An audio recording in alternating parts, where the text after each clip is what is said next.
Do you love medical dramas? Or maybe you're just a doctor, but you have no idea how computers work and you want to find out? Well, I'm here to help you. Here is every main computer component explained in hospital terms. Unorthodox, I know, but I hope you enjoy. The CPU, otherwise known as the Central Processing Unit. Think of the CPU as the chief surgeon.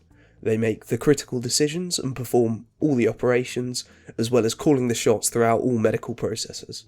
The CPU is the brain of the computer, and it interprets and processes instructions and calculations, as well as making all the decisions. It tells every other part of the system how to operate. Next we have the GPU, or the Graphics Processing Unit. The GPU is the plastic surgeon. They are responsible for making things look good.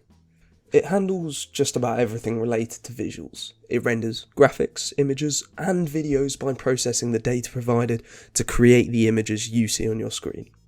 It is made even more important if you're planning to do things such as gaming, video editing, things that require more graphical processing.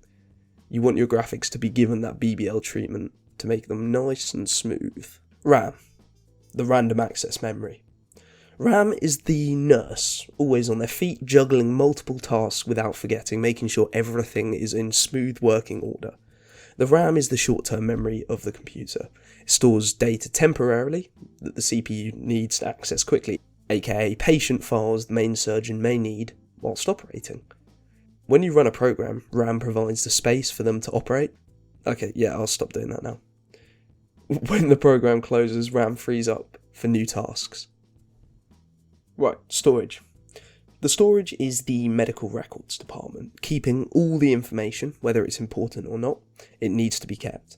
Think of an SSD as a brand new intern working the records, eager to please his bosses and impress everyone, versus a hard drive as 90-year-old Bob, who hasn't retired yet because he got bored of drinking himself to death watching the football.